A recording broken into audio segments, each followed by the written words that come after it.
তোরই শখের বটি মাঝিরে কন বলতে পারিস সূর্য কেন ওঠে, চাঁদটা কেন বাড়ে কমে, জোয়ার কেন আসে?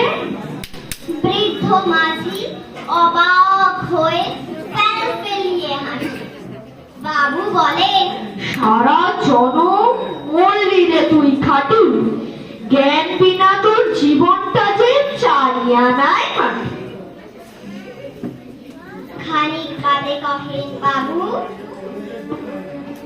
বল তো দেখি ভেবে নদীর ধারা কেমনে আসে পাহাড় হতে নেবে?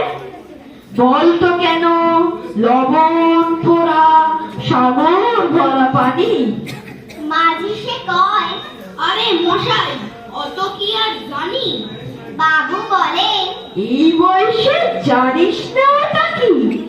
জীবনটা তোর নেহাত খেলো অষ্ট আনায় থাকি।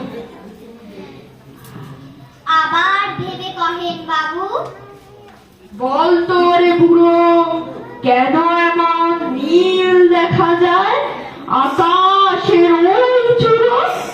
বল তো দেখি সূর্য চাঁদে গ্রহণ লাগে কেন? বৃদ্ধ বলে, আমায় কেন লজ্জা দিচ্ছে না কেন? বাবু বলে, বলবো কি আর, বলবো তোরে কিটা, দেখছি এখন জীবনটা তোর পারোয়ানায়।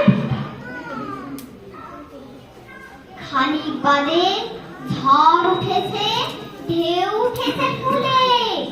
বাবু দেখেন নৌকো খানি ডুবলো বুঝি তুলে। মাঝিরে কন, কি আপদ, ওরে ও ভাই মাঝি, ডুবলো নাকি নৌকো এবার, মরবো নাকি আজি? মাঝি সুধায়, সাঁতার জানো? মাথা নাড়েন বাবু। মূর্খ মাঝি বলে, মশাই এখন কেন বাবু? বাঁচলে শেষে আমার কথা হিসেব করো পিছে। তোমার দেখি জীবন খানা 16 আনাই মিছে।